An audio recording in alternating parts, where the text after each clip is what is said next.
हाँ तो भाई स्वागत है आपका हमारे नए पॉडकास्ट में। और ये पॉडकास्ट काफ़ी ज़्यादा नॉलेजेबल और इंटरेस्टिंग होने वाला है क्योंकि आज हमारे साथ हैं आयुर्वेदिक डॉक्टर पूरू धवन। सर स्वागत है आपका। थैंक यू मैं वेरी आपको मच। बताना चाहता हूँ कि आज काफ़ी सारी यूथ से रिलेटेड बातें होंगी कि आजकल क्यों ज़्यादा लोग जल्दी बीमार हो रहे हैं यंग एज में, और स्पेशली किडनी की और पैरालिसिस एक्सपर्ट भी हैं सर। तो सर स्वागत है आपका वंस अगेन। एंड कैसा चल रहा है सब? All good. सर ये बताओ, आजकल बीइंग अ डॉक्टर आप क्या प्रॉब्लम्स देख रहे हो यंगस्टर्स में? उसके बाद हम एड्रेस करेंगे जो हमारे कंसर्न्स है, बट आप कुछ कॉमन चीज़ें बताओ जो आप आजकल देख रहे हो, क्या चल रहा है मार्केट में। जो सबसे बड़ी प्रॉब्लम जो यूथ फेस कर रहे हैं ना, वो आज की डेट में है कि उनको खाना क्या ना उनको पता ही नहीं है। जिम जाना है ये पता है, प्रोटीन खाना है ये पता है, बट बैलेंस डाइट के बारे में वो ज़ीरो जानते हैं। सही बात है। आज की डेट में अगर हम देखें ओपीडी के अंदर तो हर महीने 2-4 पेशेंट ऐसे होते हैं जिम जा रहे होते हैं, जिम करना है, प्रोटीन के डिब्बे खा रहे हैं, किडनियाँ ख़राब कर रहे हैं। तो वो सबसे बड़ा कंसर्न है जहाँ पर हमें अपने आप को बदलना चाहिए। आपको अपनी बॉडी को अंडरस्टैंड पता होना चाहिए कि आपकी बॉडी कैसे काम करती है, क्या खाना है, क्या बॉडी को कब लगेगा, खाना बॉडी को लग रहा है नहीं लग रहा, वो सब एक यूथ को अब पता होना चाहिए। सर खाना लगना मतलब क्या होता है? देखो आपने मुंह से डाल लिया, आपके इंटेस्टाइन्स में चला गया, स्टमक में चला गया, बट इसका मतलब ये नहीं है कि वो आपकी बॉडी को लग गया।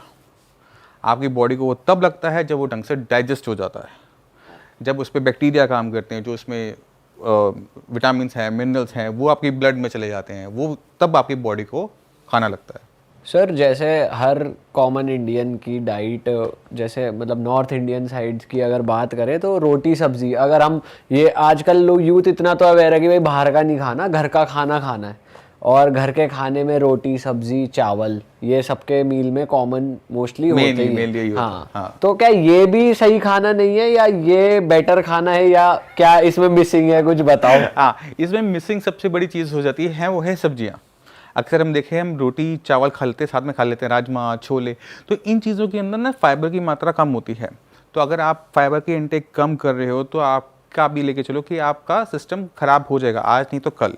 दूसरी सबसे बड़ी गलती क्या करते हैं हम, जैसे रोटी खाई, आपने चावल खाया, उसके बाद ना पानी का गिलास पी लिया, और अगर खाना खाने के बाद पानी पीने से आपका पेट फूल रहा है तो ये गारंटीड है कि अगले 2-3 सालों में आपकी तबीयत बहुत ज़्यादा ख़राब होने वाली है।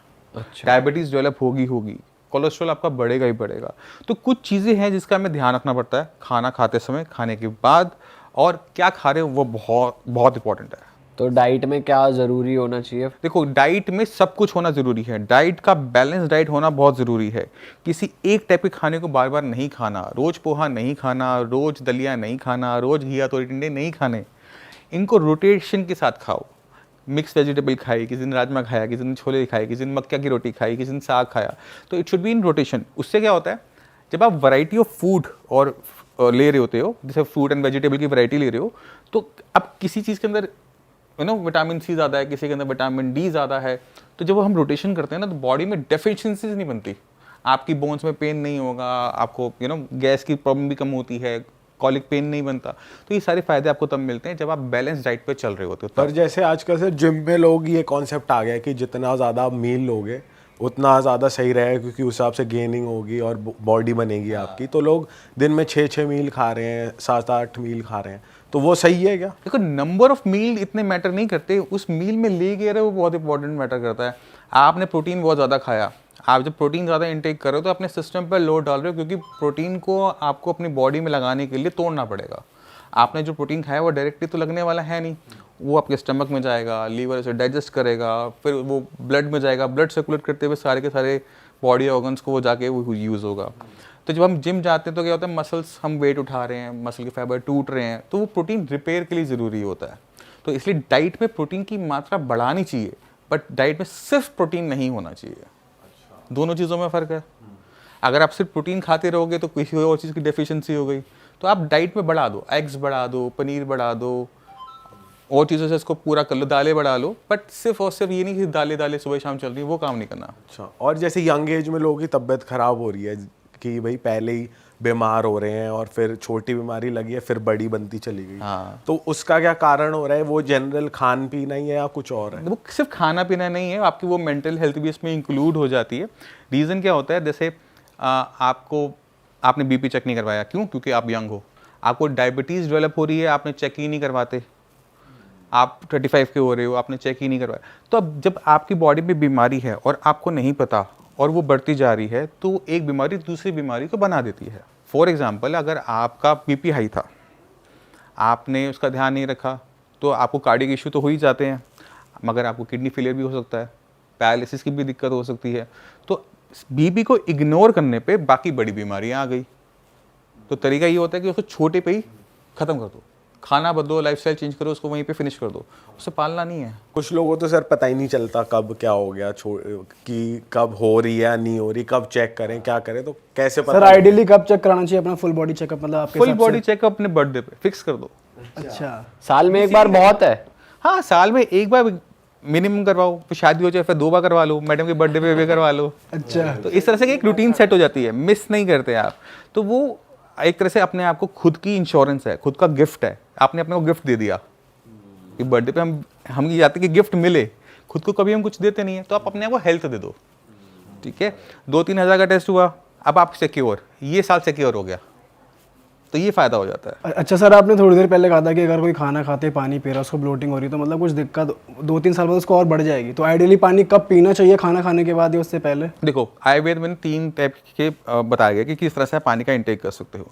अगर आप खाने से पहले पानी पीते हो तो क्या होता है कि स्टमक फिल्ड अप हो गया पानी से, तो खाना कम गया, या खाना कम गया मतलब कैलोरीज कम गई, कैलोरीज कम गई तो मतलब आपका वेट पुटअप कम होगा, तो वो आपको वेट लूज करने में हेल्प करता है पानी खाने से पहले। खाने के बीच में सिप सिप करके पी रहे हो तो क्या है, खाने के अंदर जो जूसेस होते हैं वो अच्छी तरह से बाहर निकल आते हैं, तो सिस्टम आपका डाइजेस्टिव सिस्टम अच्छा काम करता है, बहुत अच्छा है। मगर अब आपने खाना पेट भर लिया खाने से ऊपर तक, अब आपने पी लिया, जो ग्लास बचा हुआ था पानी का वो आपने ऊपर पी लिया, तो क्या गया, वो खाना पेट में जब पानी के साथ मिलता है ना तो फूल जाता है, पहली चीज़। दूसरी चीज़, हमने केमिस्ट्री में बायो में पढ़ा था कि हमारे स्टमक में HCl होता है, एसिड होता है। अब इसका जो pH होता है वो 2.5 होता है। अब पानी आपने पिया, वो डाइल्यूट हो गया, अब वो जो उसकी पोटेंसी थी वो कम हो गई, तो क्या हुआ, हमारा डाइजेशन स्लो हो गया। जो खाना हमारा 1.5 घंटे में पच रहा था वो 4 घंटे में पच रहा है, अब 4 घंटे में आप दूसरा खाना खा लेते हो दोबारा से, तो फिर क्या होती है, ब्लॉटिंग की दिक्कत होनी शुरू हो जाती है। खाने में फाइबर भी कम था, उससे और दिक्कत आ गई, उससे फिर आपका ब्लड प्रेशर बढ़ना शुरू हो गया, डायबिटीज़ प्री डायबिटिक होने शुरू हो गए, तो ये सारी दिक्कतें एक के बाद लगनी शुरू हो जाती है। ओके सर, अभी आपने थोड़ी देर पहले एक और चीज़ कही कि प्रोटीन के जो सप्लीमेंट्री प्रोटीन होता है पाउडर वाला, उससे किडनी पे इफ़ेक्ट हो रहा है, तो वो कैसे हो रहा है और उससे कैसे बचा जाए, थोड़ा वो भी बताओ। देखो, अब जो जिम जा रहा है वो 2 पर्पज से जा रहा है, जैसे मैं आपको देख पा रहा हूँ, आप फिटनेस के लिए जाते हो, बहुत ज़्यादा मसल गेन करने तो जा नहीं रहे कि आपने वर्ल्ड चैंपियन में जाना है। तो 2 टाइप के जिम जाने वाले हैं, एक है हेल्थ के लिए, एक है बॉडी गेन के लिए। तो हेल्थ के लिए ऑल ओके, कार्डियो करो, अपना लाइट वेट अपना किया, ऑल ओके। बट जब हम बहुत ज़्यादा प्रोटीन इनटेक शुरू करते हैं कि हम मसल मास गेन करेंगे ना, तो प्रोटीन का हमारे सिस्टम पे इफेक्ट आएगा। कैसे आएगा, आपने खाया था प्रोटीन था, अब प्रोटीन को यूटिलाइज करने के लिए बॉडी से छोटे छोटे हिस्सों में डिवाइड करेगी और उसमें निकलता है अमोनिया। अमोनिया लीवर में जाता है, वहाँ बनता है वो यूरिया। अब यूरिया को बाहर निकालने का काम किसका है, किडनी का। तो आपके 2 ऑर्गन पे बहुत लोड जाता है प्रोटीन खाने पे, आपके लीवर पे और आपकी किडनीज पे। अब लीवर तो रीजनरेट हो जाता है, किडनी रीजनरेट नहीं हो पाती। तो जब हम प्रोटीन अच्छा नहीं खाते, जब बॉडी को जो सूट नहीं कर रहा है वो खाए जा रहे हैं, तो किडनी के खराब होने के चांसेस बहुत ज़्यादा हाई हो जाते हैं। तो अगर हमारे लिवर पे इफेक्ट आ रहा है तो किडनी पे आएगा ही आएगा, ऐसा है?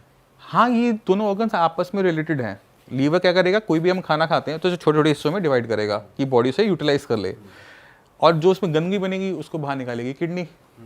तो दोनों सिस्टम आपस में मिलकर काम करते हैं, तो डायरेक्ट इनडायरेक्ट इफेक्ट दोनों का आपस में पड़ता है। अगर लीवर पे इम्पैक्ट आ रहा है, ज़रूरी नहीं है कि वो किडनी पर भी है, बट कुछ बीमारियों में वो आता है। अच्छा सर, रिसेंटली मैं देख रहा था अभी मार्केट में एक नई चीज़ आई है, प्लांट बेस्ड प्रोटीन। ये नॉर्मल तो आ ही रहे थे, प्लांट बेस्ड भी आने लग गए, तो वो ठीक है, वो लेने चाहिए?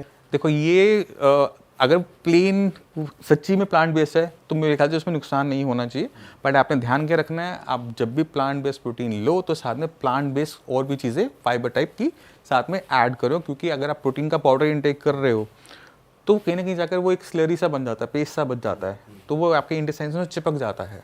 और अगर उसको आप एसिमिलेशन अच्छा चाहते हो कि बॉडी में अच्छा लगे, तो साथ में थोड़ा सा फाइबर इंटेक, फ्रूट्स, वेजिटेबल्स साथ में ज़रूर रखना। सिर्फ ये नहीं प्रोटीन पाउडर, लिया वो काम चला लिया, वो काम नहीं होना। नेचुरल चीजें आपको खानी है पूरे टाइम, ये है कि हाँ, जितना नेचुरल चीजें खाओ उतना बढ़िया है। हाँ, नेचुरल आप रखो, फाइबर की मात्रा ज़्यादा रखो, डाइट आपकी रिच होनी चाहिए, 95% वेजिटेरियन डाइट होनी चाहिए आपकी, 5% आप नॉनवेज खा सकते हो अगर हेल्दी जो हम कहते हैं, 5% कोई दिक्कत नहीं। हफ्ते का मतलब एक मील आप नॉनवेज ले लो, बाकी अपना वेजिटेरियन रखने की कोशिश और करो। जो सर आप कह रहे हो कि जो एक्चुअल प्रोटीन जो किडनी लीवर खराब कर रहा है, तो मतलब उसमें भी आप ये कह रहे हो ना कि जो ऑथेंटिक नहीं है या फिर जो बेकार आ रहे हैं, क्योंकि बहुत लोग हो सकता है ऑफेंड हो जाए सुन के। मैं तो यही कह रहा हूँ कि डिब्बा लेने की जरूरत ही नहीं है, कैसा भी हो आप एग्स खाओ, दालें खाओ, क्या दिक्कत है? प्रोटीन तो सारा सारा उसमें भी है ना। तो आप उस तरफ जाने की कोशिश मत करो अनटिल अनलेस आपने वो कंपैरेटिव बॉडी बिल्डिंग करनी है। एग्जैक्टली क्यों आप अपनी बॉडी को खराब, अच्छा वहां पे चांसेस है खराब होने के। कभी सुना अंडे खा के किडनी खराब होगी या पनीर खा के किडनी खराब होगी? कभी नहीं सुना होगा। डिब्बे खा के किडनी खराब होगी ये जरूर सुना हुआ है। तो अगर वहां पर 1% का भी रिस्क है तो वहां क्यों जाना? सर वैसे ऐसा कहा जाता है स्टेरॉइड्स के लिए कि अगर आपको बॉडी बिल्डिंग वाली बॉडी बनानी है तो स्टेरॉइड्स, नहीं तो हमारी नॉर्मल डाइट में इतना प्रोटीन नहीं लेते हम लोग, तो इसलिए सप्लीमेंट्स की ज़रूरत आती है। तो आपका उस पर यह टेक है? देखो कि स्टेरॉइड के अगर लिए मसल गेन थोड़ी बहुत करना चाहे कोई तो डब्बा ले भी रहा है अगर वो, तो प्रिकॉशनरी फाइबर खा ले या पानी ज़्यादा पिए, क्योंकि ऐसा हमने सुना है कि जैसे पानी जितना ज़्यादा पियो तो वॉश आउट होता रहता है, किडनी फंक्शनल ठीक करती रहती है, ऐसा है? हाँ देखो, अब पहले आपको समझना पड़ेगा कि आप प्रोटीन इनटेक, मैंने पहले भी कहा था, क्यों कर रहे हो, है ना।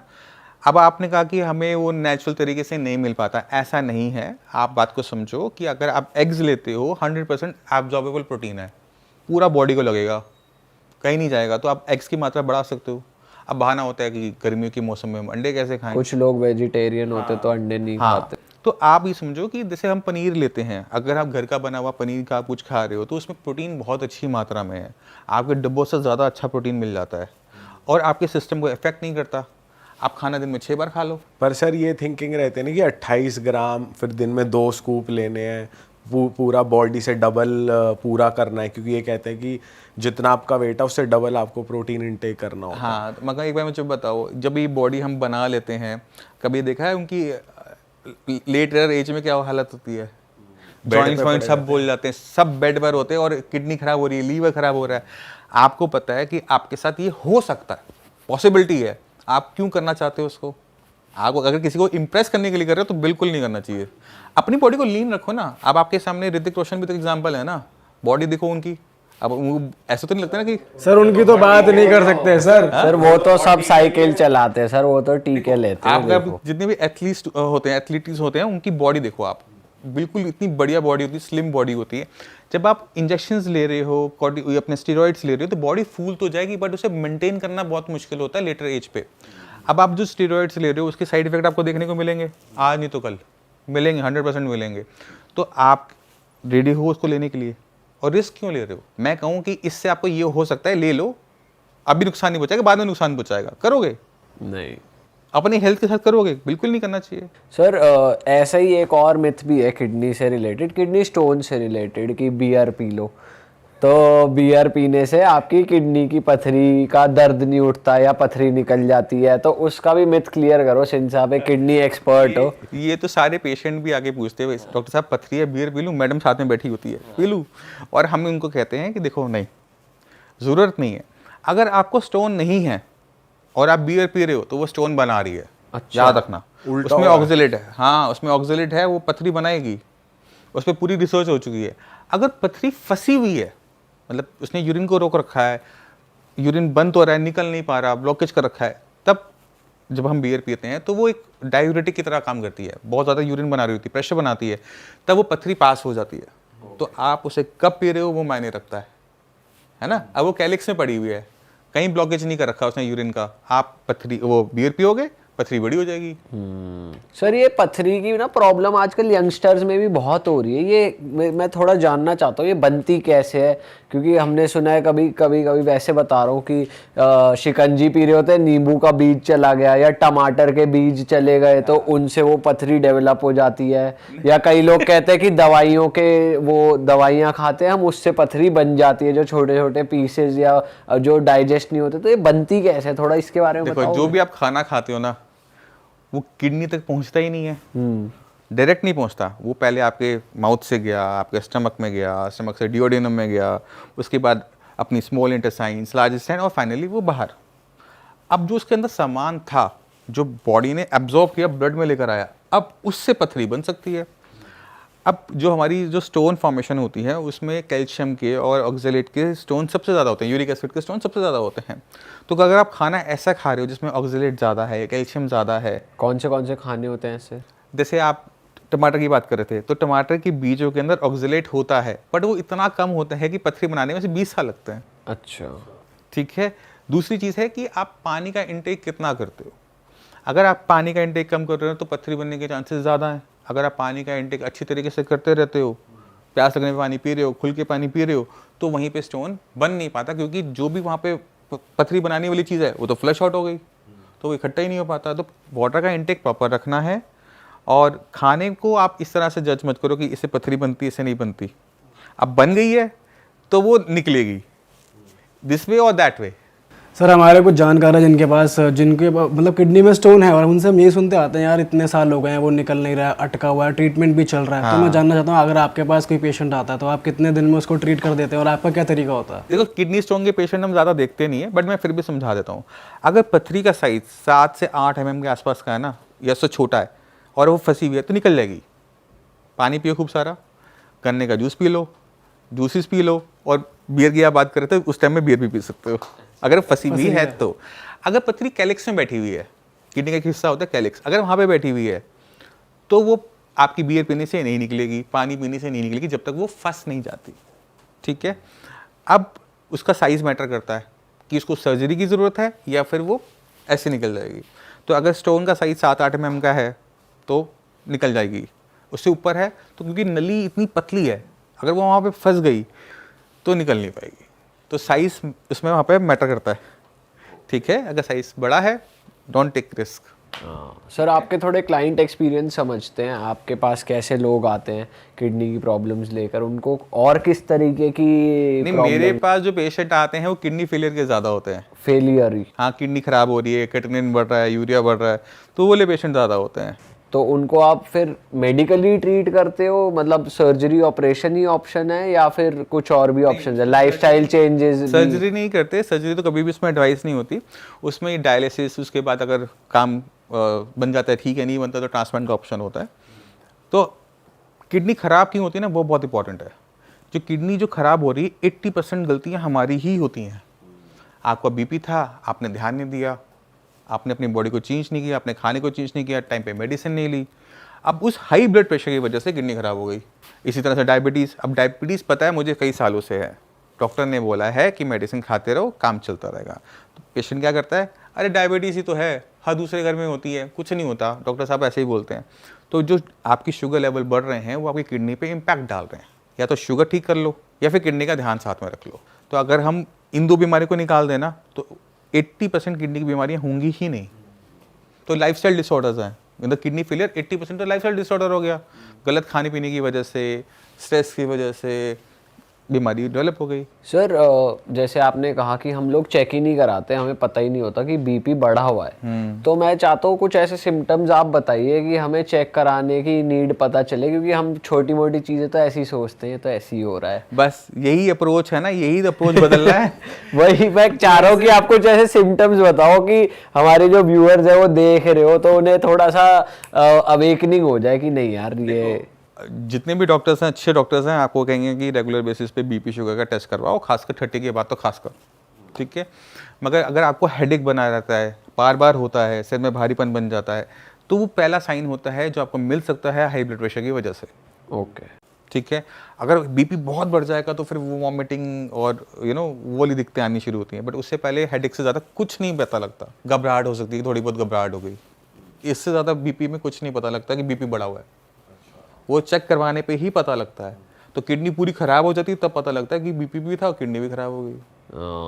क्योंकि अगर बीपी एकदम तेजी से बढ़ेगा ना तो महसूस होगा, अगर वो धीरे धीरे सालों साल में धीरे धीरे बढ़ता रहा, 1-1 पॉइंट 2-2 पॉइंट, नहीं पता लगता। तभी तो इसको हम साइलेंट किलर भी कहते हैं कि किडनी खराब हो गई, पता ही नहीं लगता किडनी खराब हो गई, एकदम ही इम्पैक्ट आता है सीन। और सर बीपी और डायबिटीज़ की ऐसा कहते हैं कि दवाइयाँ जैसे आप भी कह रहे हो कि चलेंगी अब जिंदगी भर, पेशेंट नहीं खाएगा ही नहीं खाएगा। ऐसा नहीं है। अगर आपके पास आते हैं तो देखो बीपी और शुगर, देखो वो हाँ वो केस अलग है। यहाँ पे क्या है, किडनी फेलियर साथ में है, तो हमें किडनी फेलियर का ध्यान रखते हुए बीपी शुगर को मैनेज करना पड़ता है। तो वहाँ पे एक्सपेरिमेंट नहीं कर सकते, पॉइंट को समझ में आया? वहाँ पे एक्सपेरिमेंट करना बहुत खतरनाक चीज़ है। मगर मान लो कि कोई पेशेंट है, बीपी के पता है बीपी बढ़ा हुआ है, उसे इग्नोर नहीं करना। आपको अपने खाने को बदलने की ज़रूरत है, अपनी लाइफस्टाइल को बदलने की ज़रूरत है, और जिसकी वजह से आपको ब्लड प्रेशर की दिक्कत हो रही है उसको आइडेंटिफाई करने की ज़रूरत है। क्योंकि 3 ऑर्गन है बॉडी के अंदर जो बीपी बढ़ा सकते हैं, आपका ब्रेन, आपका हार्ट और आपकी किडनीज। दिक्कत कहाँ है उसे निकालो, उसको दिक्कत क्यों आ रही है उसको अलग कर दो, बीपी ठीक। ब्रेन कैसे करता है? सर आमतौर पे स्ट्रेस की वजह से है आपको पॉडकास्ट करना है, आपका जो है वो आया ही नहीं, आपका पूरा स्टूडियो ब्लॉक हो गया, फिर क्या करोगे?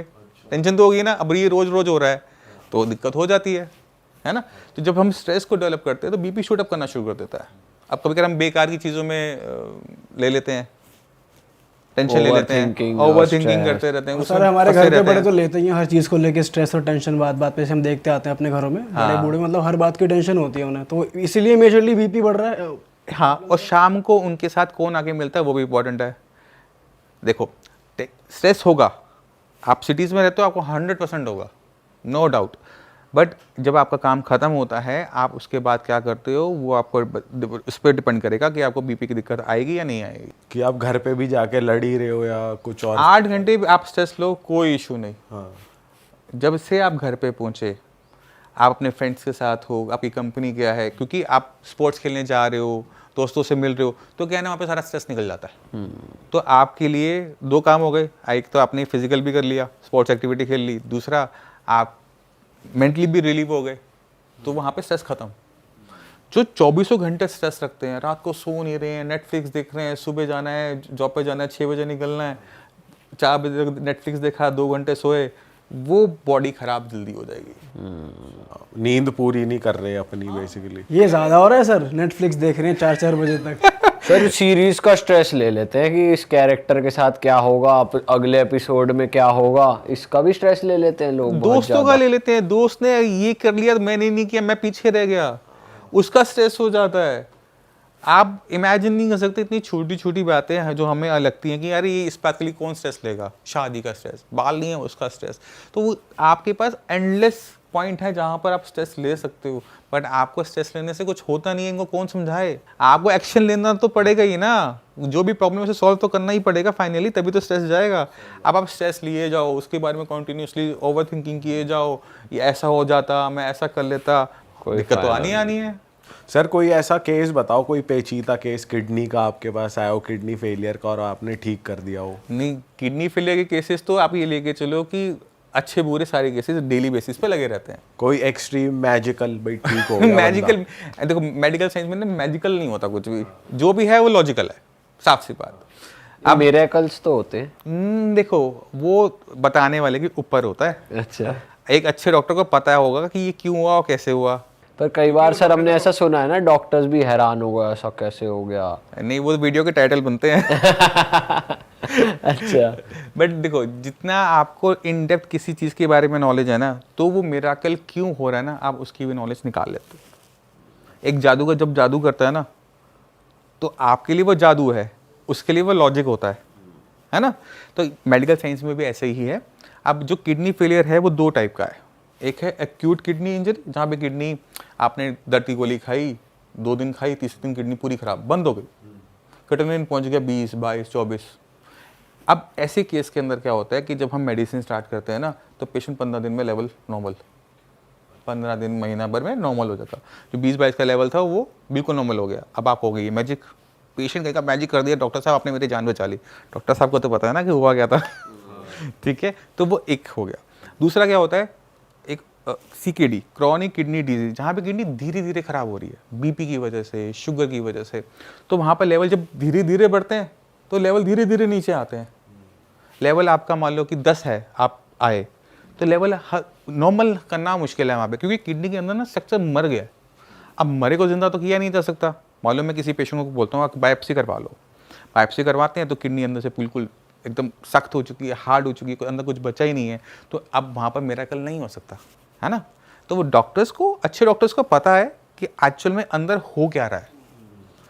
आप पेशेंट अगर आएगा रिपोर्ट दिखाएगा, आप उसको देख के जज कर लोगे कि मतलब एक्चुअल में उसके साथ हुआ क्या था। सर थोड़ी पैरालिसिस की बात करते हैं, सिंस आप पैरालिसिस एक्सपर्ट भी हैं, तो ये बॉडी में कैसे होता है, मतलब क्या किसी डिफिशिएंसी की वजह से होता है या फिर कोई नर्व्स ब्लॉकेज की वजह से होता है, और कैसे होता है, कैसे ट्रीट करते हैं आप? या स्ट्रेस की वजह से होता है? नहीं नहीं, रीज़न दोनों के सेम है, किडनी फेलियर के और बीपी के, हाई ब्लड प्रेशर और शुगर। अगर आपकी बॉडी में कोलेस्ट्रॉल ज़्यादा है, डायबिटीज़ भी आपको है, तो आपकी ब्लड के अंदर खून के थक्के बनने के चांसेस बढ़ जाते हैं ज़्यादा। आप खून का थक्का अगर हार्ट में जाके फंस गया तो हार्ट अटैक आ गया, और अगर वो आपके ब्रेन में चला गया तो आपको ब्रेन स्ट्रोक होता है, ये जिसको हम पैरालिसिस भी आम भाषा में कहते हैं, हवा लगना भी कहते हैं इसको। तो अब क्या होगा, ब्रेन के उस हिस्से में जहाँ ब्लड जा रहा था नहीं पहुँच पाया, वो हिस्सा डेड। 4 घंटा उसको खून नहीं दोगे, ऑक्सीजन नहीं दोगे तो जिंदा तो रहेगा नहीं।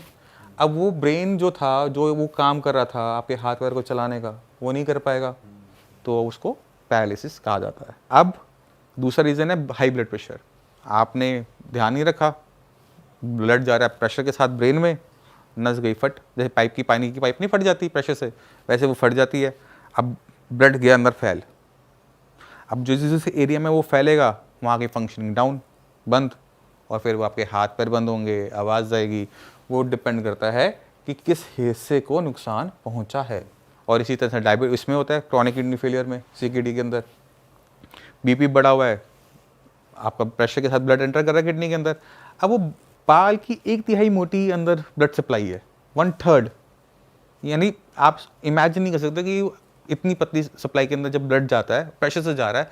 अब नॉर्मली क्या होता है कि जब इतनी किसी चीज़ पे आप बार बार स्ट्राइक करते हो, चोट पहुंचाते हो ना, वो जगह हार्ड हो जाती है। जैसे लोग बाइक चलाते हैं या चाकू से काम कर रहे हैं, कहीं चीज़ करते हो, तो उनकी स्किन मोटी हो जाती है ना। इसी तरह से जब ब्लड का अटैक उस पर हो रहा है तो वहाँ पर वो जो स्ट्रक्चर है वो हार्ड हो रहा है, ब्लड सप्लाई कम हो जाती है और हमें किडनी की दिक्कत शुरू। अच्छा सर, क्या इसका मतलब ये है कि हमें ब्लड थिनर रेगुलर बेसिस पे अपने खाने चाहिए कुछ महीनों में एक बार, या क्या सीन रहता है, या अपने पास रखने चाहिए मतलब? नहीं, मैं ये एडवाइस नहीं करूँगा कि आप अपनी फार्मेसी खुद खोलें। ब्लड थिनर आपको तब जब डॉक्टर आपको लिख के दे, ठीक है, क्योंकि आप ब्लड थिनर खा रहे हो, आपका कहीं एक्सीडेंट हो जाता है, ब्लीडिंग ज़्यादा हो जाएगी, तो वो भी एक रीज़न डेथ का हो जाता है। तो कृपया करके अपने यहाँ मेडिसिन लेने की कोई ज़रूरत नहीं है। डॉक्टर को चेक करने दो, उसको बताने दो, उसको पर्चे पे लिखने दो, उसके बाद उसे यूज़ करना। और जैसे कहते हैं अदरक भी एक तरीके का ब्लड थिनर टाइप होता है, तो वो खा लेना चाहिए? वो आंवला है, अपना जिंजर है, बहुत सारी चीज़ें हैं जो आपको वो रेगुलर ले सकते हैं। हाँ, डेली बेसिस पे लो, उससे कोई दिक्कत नहीं है। जितनी भी खट्टी चीज़ें होती है ना, वो कोलेस्ट्रॉल को और ये क्लॉट फॉर्मेशन को कंट्रोल करके रखती हैं। जितनी भी खट्टी चीज़ें, चाहे वो आपके ऑरेंजेस हैं, चाहे आपके ग्रेप्स हैं, उनका आप इंटेक करो। करेले का जूस भी बढ़िया है। करेले का जूस, करेला खाओ ना, करेले का जूस क्यों, आप रोज़ तो करने वाले हो नहीं, पूरी जिंदगी करने वाले हो नहीं। हफ्ते में 2 बार करेले की सब्जी रखवा लो, 3 बार रखवा लो, 4 बार रखवा लो, वो आप खा पाओगे, कर पाओगे। जूस निकालोगे महीना, 2 महीना, 6 महीने, सब भूल जाओगे। सर वैसे जैसे इंडिया में किसी को भी डायबिटीज डिटेक्ट होती है ना, तो वो 2-3 करेला, जामुन इनके जूस ले आता है घर पे कि रोज सुबह पीऊंगा जूस। और सैर नहीं करता ना। हाँ, पैक्ड वाले जो जूसेस होते हैं, जो ये आयुर्वेदिक जूसेस होते हैं, मतलब मैं वो फ्रूट जूसेस नहीं, आयुर्वेदिक जूसेस की बात कर रहा हूँ, वो इफेक्टिव होते हैं? ये शॉर्टकट्स होते हैं, ठीक है। तो आपको ही समझना है कि आपको शॉर्टकट नहीं लेना, आपको लॉन्ग कट लेना, क्योंकि लॉन्ग कट अच्छा है। आपको ये चेक करना पड़ेगा कि आपको टाइप 1 डायबिटीज़ है या टाइप 2। अगर आपको टाइप 2 डायबिटीज़ है, यानी आपकी बॉडी में इंसुलिन तो बन रहा है, आपकी बॉडी से यूज़ नहीं कर पा रही, यूटिलाइज नहीं कर पा रही। अब वो क्यों कर रही? क्योंकि बॉडी हो गई इंसुलिन रेजिस्टेंट। तो दौड़ लगाओ, पहला काम दौड़, स्विमिंग करो, बैडमिंटन खेलो, कोई स्पोर्ट्स ज्वाइन कर लो। अब उसके बाद आपका नंबर आता है कि 2-3 महीने आपने किया, आपकी शुगर कंट्रोल में नहीं आ रही, तब जाके मेडिसिन लगानी, उससे पहले नहीं लगानी। वेट ज़्यादा है, वेट कम करो, तब आपकी शुगर अपने आप कंट्रोल में आ जाएगी, क्योंकि आपका पेनक्रियास बना हुआ है 80 किलो के हिसाब से, आपका वजन है 130-50 किलो के लिए, तो आपके पास इंसुलिन कम पड़ जाता है। तो आप जो मर्जी करेले खा लो, जो मर्जी ताकत लगा लो, जब तक आपका बॉडी का वेट कम नहीं होता तब तक वो आपकी प्रॉब्लम सॉल्व होगी नहीं। अच्छा, तो आइडेंटिफिकेशन जो है बीमारी की जड़, वहाँ तो जाना ही पड़ेगा, वरना आप जितने शॉर्टकट लगाओगे उतने वो फेल होंगे। फिर कहोगे ये काम नहीं करता, फिर कहोगे वो काम नहीं करता। सर थोड़ी और डाइट की बात करते हैं। जैसे हमने ही अपने पॉडकास्ट में सुना था कि जितना आप कच्चा खा रहे हो उतना ज़्यादा बढ़िया है। अगर वो खाना गैस पे चला गया तो वो आपके लिए ठीक नहीं है। हाँ, तो ये थोड़ा बताओ कि क्या खाना चाहिए, कितना कच्चा खा सकते हैं हम, क्या खा सकते हैं? नहीं आप कच्चा खा सकते हो, कोई दिक्कत नहीं होती। आपको फाइबर की मात्रा, जैसे हम पहले भी बात कर रहे थे कि फाइबर आपको अपनी डाइट में रखना है, तो आप अपनी डाइट में सॉल्युबल नॉन सॉल्युबल फाइबर जितना आप लेके जाओगे आपकी इंटेस्टाइन्स के लिए उतना अच्छा है। बट अगर आपका डाइजेशन वीक है तो कच्चा खाओगे तो ख़राब हो जाएगा, मतलब आपको गैस ज़्यादा बनाएगा। तो कुक्ड फूड, मतलब अगर आपने कोई सब्जी बना रहे हो, कच्चा करेला ना खा के पका के खा रहे हो तो कोई गलत नहीं है वो, अच्छा, ठीक है। ओवर कुक नहीं होना चाहिए, ये नहीं कि आपने इसे 2-2 घंटे 3-3 घंटे गैस पे छोड़ा हुआ है, वो नहीं होना चाहिए। तो सेमी कुक रख कर आप उसको इनटेक कर सकते हो। स्टीम्ड है वो ले लिया, कोई चीज़ आपने बेक कर ली, सब्जियां बेक कर ली, कोई दिक्कत नहीं है। और सर दालें जैसे कहते हैं कि कोई कहता है कि वो भी थोड़ी ठीक नहीं होती आपकी बॉडी के लिए, ऐसा क्यों कहते हैं? नहीं है ऐसा, प्रोटीन की वजह से कह सकते हैं कि आप, मगर दालों में कोई दिक्कत नहीं, उससे ज़्यादा नुकसान तो आपका ये मटन है, रेड मीट जितना है सारा खतरनाक है वो तो। कोलेस्ट्रॉल बहुत तेज़ी से बढ़ाता है वो। और कई बार तो ऐसे पेशेंट आते हैं कि मटन पार्टी करी, अगले दिन पैरालिसिस हो गया। अच्छा, हाँ, तो वो चीज़ें आपको अवॉइड करने वाली, दालें थोड़ा चीज़ें अवॉइड करने वाली हैं। दालें तो आपकी डाइट के लिए तो जरूरी है, आपकी मीट बॉडी के लिए खाने जरूरी से है। ही तुरंत पैरालिसिस ऐसे कैसे हो जाता है? मीट 2 टाइप का है, एक है फिश से आ रहा है, एक आ रहा है आपका चिकन से आ रहा है, एग्स आ रहे हैं। ये वाइट मीट है, ये आपको कम से कम नुकसान पहुंचाएगा, नहीं नुकसान पहुंचाएगा। ऐसे डेली बेसिस पे खाओ, कोई दिक्कत नहीं है।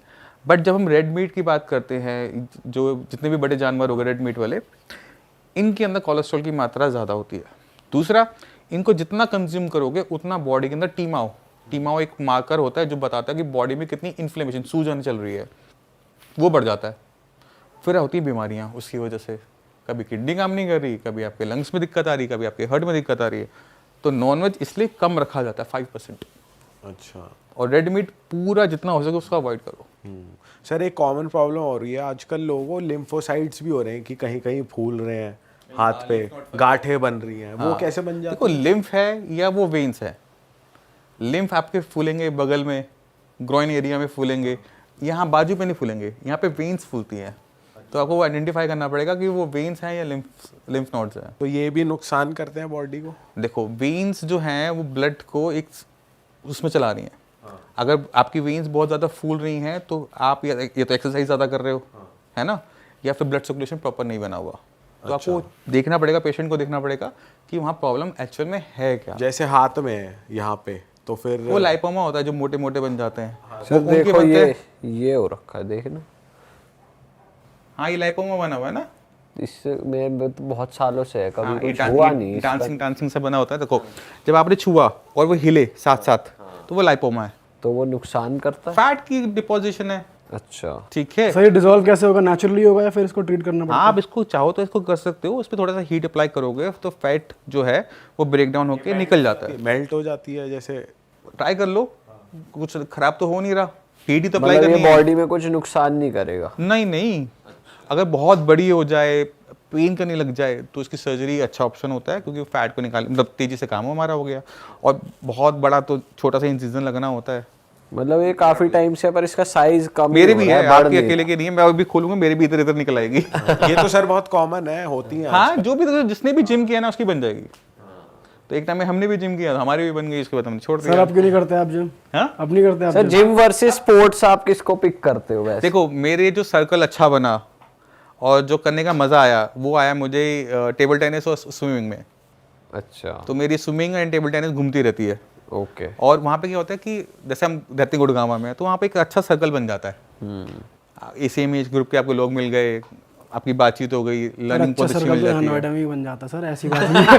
अगर आप गुड़गांव में रह रहे हो तो अच्छा सर्कल नहीं, आप गुड़गांव कभी मिलवाएंगे आप अपने सर्कल में। यहाँ पे थोड़ा बदमाशों वाला बनता है। नहीं, नोएडा में ऐसा नहीं है, नोएडा भी अच्छा है, गुड़गांव भी अच्छा है, दोनों की अपना एक चार्म है। हाँ, आपको नोएडा अच्छा लगता है, हमें गुड़गांव अच्छा बट लगता है। सर ये बताओ, जैसे मान के चलो, वैसे कहते हैं स्मोकिंग तो बहुत खराब चीज़ है बॉडी के लिए, पर अभी जैसे हवा में ही हम दिल्ली एनसीआर वाले तो स्मोक कर ही रहे हैं ना, स्मोक करते हुए भी। तो उसके लिए क्या करा जाए? अपनी लीवर, लंग्स, किडनीज और इन सबको डिटॉक्स कैसे किया जाए पूरी बॉडी को, कि जो भी इकट्ठा हो रहा है वो क्लीन होता रहे? देखो, अगर गंदा हो रहा है तो पहला तो यही है कि इसे गंदा मत होने दो। सर अब हवा तो अवॉइड कर ही नहीं सकते। नहीं कर सकते हैं ना। कैसे? आप देखो, आपके पास ऑप्शन है, आपको अपना प्रोफेशन देखना पड़ेगा। आप प्रोफेशन में अगर आपको अलाउ है मूव करना तो कर जाओ। अच्छा, मैं कहूँगी ये जो हम बैठे हैं, ये अगर हम गोवा में बैठ के करें तो कोई दिक्कत ही नहीं थी। सर आप अब गोवा थोड़ी आते हमारे लिए फ्लाइट पकड़ के। नहीं, ये तो अब पेशेंट आते नहीं गोवा से, पेशेंट अपना यूएस से आ जाता है। अच्छा, तो पेशेंट आ सकता है, तो जिसका जरूरत है वो अपने आप चल चलो सर, अब हम नहीं मूव कर सकते, कोई बंदा मूव नहीं कर सकता, तो डिटॉक्स कैसे करें नेचुरली घर रह के? वो थोड़ा लंग्स को करना है, बॉडी को करना है, पूरी बॉडी को करना है। पूरी बॉडी को करना। सबसे आसान तरीका है वो है लंघन, यानी अगर आप खाना अपना कम खाते हो या खाने पे जो अपनी बॉडी के अंदर जो डाल रहे हो उसका ध्यान रखते हो तो आपका काम बन जाता है। बट आपको इसे रोज रोज नहीं करना होता, ठीक है? तो आप अपने नवरात्रे पकड़ लो, साल में 2 बार आने हैं, 2 बार फास्टिंग करनी है, आपका काम अपने आप तरीके से हो जाएगा, ठीक है? आपको किसी टाइप की वो अलग से फॉलो करने की ज़रूरत नहीं है। दूसरा है, जब आप एक्सरसाइज करते हो तो आपकी बॉडी का जो मेटाबॉलिज्म है वो बहुत फास्ट हो जाता है। आपने देखा होगा जो जिम वाले बच्चे होते हैं कुछ भी खा जाते हैं, जैसे आप कर रहे थे, पता नहीं कितना 6-8 बड़ा खाना खा जाते हैं। तो जब आप एक्सरसाइज कर रहे हो तो आपको फास्टिंग करने की भी ज़रूरत नहीं होती, क्योंकि आप कुछ भी गलत लेके जाओगे बॉडी उसको बाहर कर देगी, डाइजेस्ट कर देगी, ख़त्म कर देगी। एंड लंग्स को अगर स्पेसिफिकली या किडनीज को डिटॉक्स करना हो, ये आसान तरीका नहीं है। लंग्स के लिए तो खास बात है कि अगर आप स्मोक इनहेल कर रहे हो, अगर आपकी लंग्स वीक हैं तो ख़राब होने के चांसेस ज़्यादा हैं। ऐसे ठीक करना है तो साफ़ हवा के अंदर एक्सरसाइज करके आप थोड़ा बहुत प्रिवेंशन कर सकते हो। बट आप ये मत सोचो कि आप कोई चीज़ करोगे उससे आपके लंग्स डिटॉक्स हो जाएंगे, कोई तरीका नहीं है। अच्छा, स्मोकिंग रोकनी ही होगी एक तरीके से, क्योंकि बहुत लोग हैं इस टाइम जो हाँ, आप अपने घर में एयर प्योरीफायर का यूज़ कर सकते हो, इससे ज़्यादा क्या यूज़ कर पाओगे? शॉर्टकट्स यूज कर सकते हो। उसमें नहीं है। सही तरीका है मूव टू क्लीनर प्लेस। वो उसके आप करो कि शॉर्टकट ढूंढ रहा हूँ, काम नहीं करेगा। सर आप तो पहाड़ों में ज़्यादा ट्रिप लगवाओगे अब की, पहाड़ों में थोड़ी क्लियर हवा पर ट्रिप नहीं सर कह रहे, वहाँ प्रॉपर्टी लो के वहीं रहना रहो। तो मुश्किल है हमारे लिए, तो इसलिए घूम ही आएंगे थोड़ा। और पहाड़ों पे जाके वो सब नहीं करना जो तुम करते हो वहां जाके, क्लीन रहना है। पहाड़ों पे गए, वहाँ की बूटी वहाँ भी चला हवा लो। खराब हो रही वहां की बूटी चल रही है अलग से। नहीं, वो सारी चीज़ें तो एडवाइस नहीं है। बट हाँ, अगर आपके पास आप छुट्टियाँ बना लो ना। जैसे आपने काम किया, आपको पता है कि आप महीने के अगर तुम हफ्ता भर भी अलग चले जाते हो या नोएडा से जस्ट बाहर भी चले जाओगे, ग्रेटर नोएडा हेड भी चले जाओगे, तो भी वहाँ पे हवा यहाँ से साफ़ है, तो आप डिस्ट्रेस भी हो गए, हवा भी आपको क्लीन मिल गई। तो इस तरह के जो अपने प्लान्स हैं वो एग्जीक्यूट कर लो।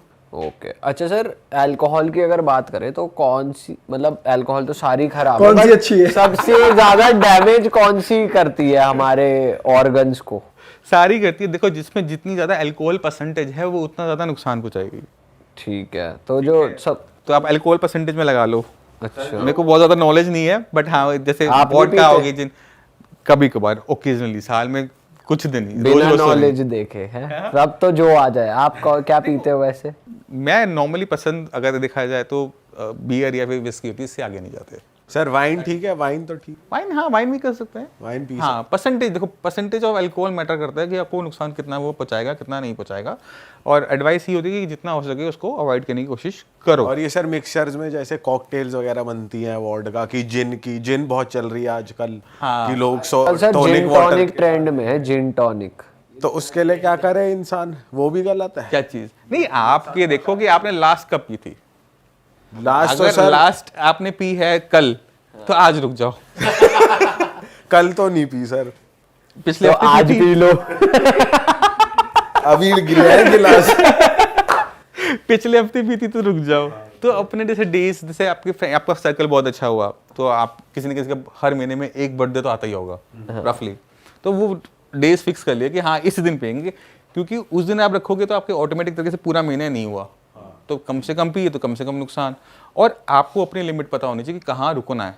अच्छा, ये बहुत इंपॉर्टेंट है। आपको लगता है कि 30 ml हो गया बस बंद, इससे ज़्यादा नहीं जाना। और सर उनके लिए भी कुछ कह दो जो लोग फ्राइडे आती हो, दिन फ्राइडे चलो भाई चलो शाम को लगाते हैं पैग, उसके लिए नहीं, वो बहुत एडवाइस नहीं है, बिल्कुल भी एडवाइस नहीं है। अच्छा सर, जिस दिन जैसे देखो, दोस्तों के साथ बैठना अच्छी बात है और डी स्ट्रेस करने में नो डाउट कंपनी मैटर करती है, बट कभी कभी कंपनी में बैठने के लिए भी आप अल्कोहल इंटेक कर रहे होते हैं, बट आपको अपनी लिमिट्स पता होनी चाहिए और आपको अपनी लाइफ, अपनी बॉडी से क्या चाहिए ना, वो बहुत इंपॉर्टेंट है। मैं कहता हूँ मैं आपके पास 100 करोड़ रुपये देता हूँ, है ना, आपको मैं हेल्थ ले लेता हूँ आपसे, करोगे? नहीं सर, है ना, आप भी वही कर रहे हो एग्जैक्टली। आप अपनी लाइफ को ट्रेड कर रहे हो विद प्लेजर, वो मत करो, साथ में रखो, ट्रेड मत करो कि ये ले ले और वो दे दे, वो वाला काम नहीं होना चाहिए। तो आपको अपनी लिमिट्स बहुत अच्छी तरीके से पता होनी चाहिए कि कब करनी है, कब नहीं करनी, किसके साथ करनी, किसके साथ नहीं करनी, ये भी पता होना चाहिए। सर मैं ये जानना चाह रहा हूँ, जैसे कभी कभी ज़्यादा हो जाती है ना, मतलब पता नहीं रहता या कोई ओकेजन ऐसा आ गया जिस दिन ज़्यादा हो गई, क्या कुछ नेक्स्ट डे के प्रिकॉशंस होते हैं इमीडिएटली नेक्स्ट डे की डैमेज कंट्रोल कर लिया हो गया। या फिर अच्छा हो उसी टाइम हो गया? देखो जैसे ही आप अल्कोहल लोगे, अल्कोहल आपके सिस्टम में जाएगा, अब आपको लगता है अच्छा, क्यों? क्योंकि अल्कोहल आपके ब्रेन में जा रहा होता है तो आपको बहुत अच्छा लग रहा होता है, बट आपका लीवर और किडनी रो रही होती हैं क्योंकि उनको फालतू का काम करना पड़ेगा। अब कुछ लोग कहते हैं ना कि मुझे चढ़ती नहीं है, और सच्ची में उनको नहीं चढ़ती, असली वाले लोग, उनका लीवर बहुत अच्छा काम कर रहा होता है इसलिए उनको चढ़ती नहीं है। और जिनको बहुत तेज़ी से चढ़ जाती है एक पैक में, उनका लीवर ख़राब होता है क्योंकि उनको अल्कोहल को ब्रेक डाउन करने में टाइम लग रहा होता है, तो उनकी बॉडी में, ब्लड में अल्कोहल की परसेंटेज काफ़ी लंबे टाइम तक स्टे करती है, तो इसलिए उनको कॉन्टीन्यूसली अच्छा लग रहा होता है। तो उससे आपके लीवर की कंडीशन के बारे में पता लग जाता है। अगर आपको ज़्यादा चढ़ रही है, कम में चढ़ रही है, तो लीवर आपका ख़राब हो चुका है, तो रुक जाओ। तो जिनको जल्दी चढ़ रही है वो तो इस चक्कर में रहता है, हम तो कम पीते हैं, हमारा अंदर का सब कुछ बढ़िया चल रहा है। सर ऐसा भी होता है ना, आज बहुत टाइम बाद पिए, आज जल्दी चढ़ गई, और कईयों का ये होता है कि पीते पीते इतनी आदत पड़ गई कि अब चढ़नी बंद हो गई। हाँ, वो चीज़ अलग हो जाती है। वो उनका देखो, वही आपके किसी को 30 ml में सब कुछ हो जाएगा, किसी को वो 120 में भी कुछ नहीं होगा, ठीक है। तो वो आपके लीवर पे, आपके सिस्टम पे डिपेंड करता है, इसलिए सबकी अपनी पीने की कैपेबिलिटीज अलग अलग होती हैं।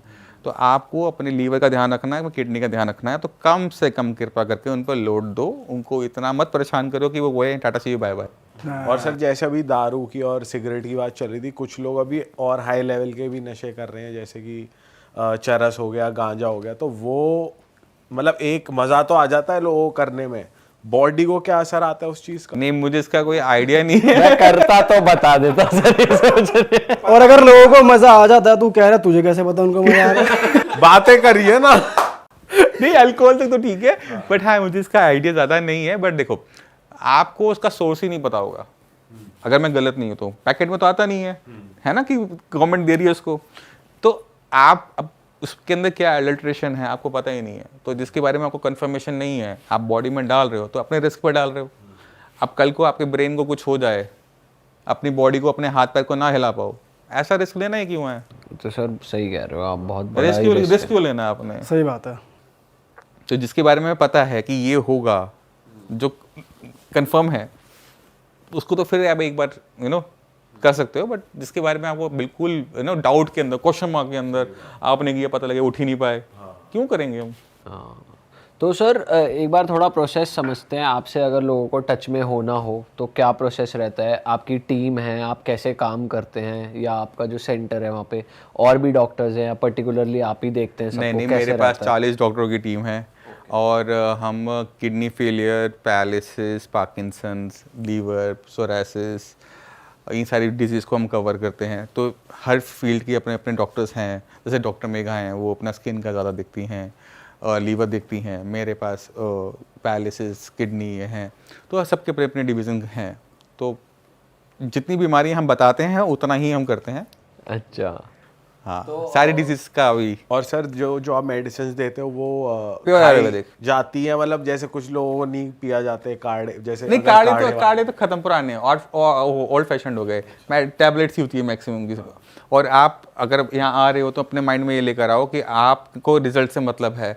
हम आपको होम्योपैथी भी देंगे, हम आपको आयुर्वेद भी देंगे, आपका लाइफस्टाइल भी चेंज करेंगे, आपका खाना भी बदलेंगे। तो तैयारी कर आना, कोई चीज़ आसान नहीं होती। जो मैं कहता हूँ कोई शॉर्टकट नहीं है, लॉन्ग कट ही अच्छा है, तो वो हम पेशेंट पे भी अप्लाई करते हैं। अच्छा, बीइंग आयुर्वेदिक डॉक्टर आप बाकी साइंसेस के वो नहीं हो कि? हाँ, ये आप देखो, हर किसी पैथी की ना अपनी ना पावर है और अपनी वीकनेस भी है। एलोपैथी की भी है, आयुर्वेद की भी है और होम्योपैथी की भी है। अब छोटा बच्चा है, उसको खांसी जुकाम हो रहा है बार बार, तो वहाँ पे होम्योपैथी बहुत अच्छा काम कर जाती है। आयुर्वेद से भी फास्ट काम कर जाती है, तो वहाँ पे होम्योपैथी बहुत अच्छी हो गई, है ना। अब सोरेसिस जैसी बीमारी है, वहाँ पे आयुर्वेद बहुत अच्छा है, होम्योपैथी काम नहीं कर पाती, एलोपैथी काम नहीं कर पाती, तो वहाँ ऑटोमेटिक तरीके से उसकी पावर बन जाती है। अब किडनी में है, किडनी में आपको बीपी शुगर कंट्रोल करना है, एलोपैथी नो डाउट अच्छा है, बट आपने किडनी डाउन करना है तो वहाँ पर मेडिसिन बनी ही नहीं है। पैरालिसिस में एक कंसेप्ट होता है जिसे कहते हैं न्यूरोप्लास्टिसिटी, यानी ब्रेन की रीवायरिंग करना। जैसे हम कोई चीज़ सीख लेते हैं, फिजिक्स पढ़े तो फिजिक्स सीख गए, तो ब्रेन के अंदर रीवायरिंग हो रही होती है, तो वो रीवायरिंग शुरू करवाना वो आयुर्वेद के हाथ में है, एलोपैथी में है ही नहीं। तो हर किसी पैथी की अपनी पावर और अपनी वीकनेस दोनों है, तो वीकनेस सबकी छोड़ दो, पावर सबकी ले लो। तो पेशेंट को ठीक करने का हो गया ना, फाइनल आउटपुट क्या हुआ, आउटपुट अच्छा होना चाहिए बस। बट ये कॉम्बो सर आपस में रिएक्टिव तो नहीं है? अगर आप एक पेशेंट पे कुछ ना कुछ डिजीज के ऊपर डिपेंड करता है। ओके। ये सब पे नहीं होता, डिजीज पे डिपेंड करता है। जहाँ आपको लगता है कि ये आयुर्वेद अच्छा है, वहाँ उसको आयुर्वेद को प्रमोट, नो डाउट। जहाँ होम्योपैथी अच्छी है तो उसको आपको कि मुझे पता ही रिजल्ट देगी, बट इसको पीछे तो नहीं रखोगे ना, तो उसको साथ में रखना चाहिए। और हमें गवर्नमेंट हमें परमिशन दे रही है, हमें भी कोई दिक्कत नहीं है।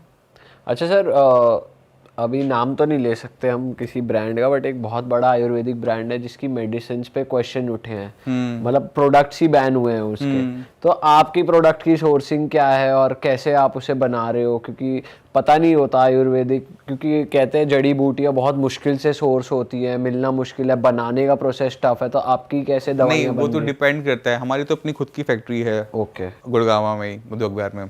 तो हमारी तो मैं अपनी मेडिसिन अपने हाथ के नीचे बन रही होती, तो मैं बहुत अच्छी तरीके से पता हुआ है। और प्रोक्यूरमेंट हाँ वो थोड़ा सा हो जाता है सीजन के ऊपर, कभी कभी चीज़ें अच्छी आ रही है, कभी ख़राब आ रही हैं, तो वो स्टॉकिंग करनी पड़ती है कि सामान साफ मिले, गंदा ना हो। तो कभी आओ हमारी फैक्ट्री में, दिखाएंगे आपको, आना प्रोडक्शन पड़ेगा दिखाएंगे। सर, क्योंकि देखो हमारे जो दर्शक हैं और आपके भी, तो हमें बेस्ट चीज़ देनी है जनता को, है ना? तो इसलिए आजकल, क्योंकि सर आयुर्वेदिक पे ही लोगों को ये सोच के विश्वास होता है कि भाई ये अपनी ऑर्गेनिक चीज़ है, इसके कोई साइड इफेक्ट्स नहीं होंगे, और फिर जब ऐसी न्यूज़ मार्केट में आती है तो ऐसा लगता है यार चल क्या रहा है। अब जिस बेड की आप बात कर रहे थे उस पे कहना बड़ा मुश्किल है, तो ये मुझे फाइट ज़्यादा लगती है कि दो पैथियाँ आपस में लड़ रही हैं रेदर देन कुछ हो रहा है, क्योंकि उन्होंने भी किया था पहले किसी ब्रांड को लेकर, तो ये चलता रहता है। ये एलोपैथी आयुर्वेदिक वाले लड़ते ही रहते हैं, इनको लड़ने दो। अपन सारे कॉम्बो यूज करेंगे हम। हिट रहो, अपना इलाज पेशेंट कराओ। पिस जाता है, पेशेंट फंस जाता है। पेशेंट को लगता है कितना बड़ा धोखा हुआ हमारे साथ, पहले क्या दिखा रहे थे और एकदम से क्या हाँ, हो गया। यहाँ पर है ना, इनको लड़ाइयाँ करनी चाहिए बंद। यहाँ सोचना चाहिए पेशेंट के बारे में। वहाँ क्या हो गया, आपस में लड़ाई करें, हम सुपीरियर है। आपके लिए इंपॉर्टेंट होना चाहिए कि पेशेंट जो आया है उसके लिए बेस्ट क्या है, तो अपना बेस्ट निकाल के उस पेशेंट को दो और उसको आप आराम दो। ये एक फ़र्ज़ बनता है एक डॉक्टर का। क्योंकि कई बार क्या होता है कि जैसे कहीं किसी पॉइंट में आपको फिजियोथेरेपी ज़्यादा अच्छा काम कर रही होती है, कहीं पे कायरोप्रैक्टर अच्छा काम कर रहा होता है, तो जहाँ पर जो पैथी, जिस बीमारी में जो पैथी अच्छा है, जिसकी पावर है, उसको यूज़ करो।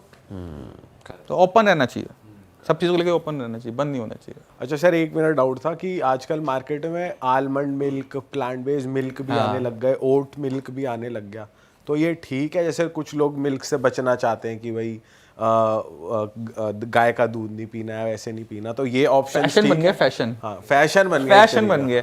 देखो, अगर आपको दूध सूट करता है, गाय का दूध सूट करता है, आप पियो, दबा के पियो, कोई दिक्कत नहीं है। अगर आपको उसको पीने के बाद ब्लॉटिंग होती है, पेट में दर्द होता है, तो मत पियो।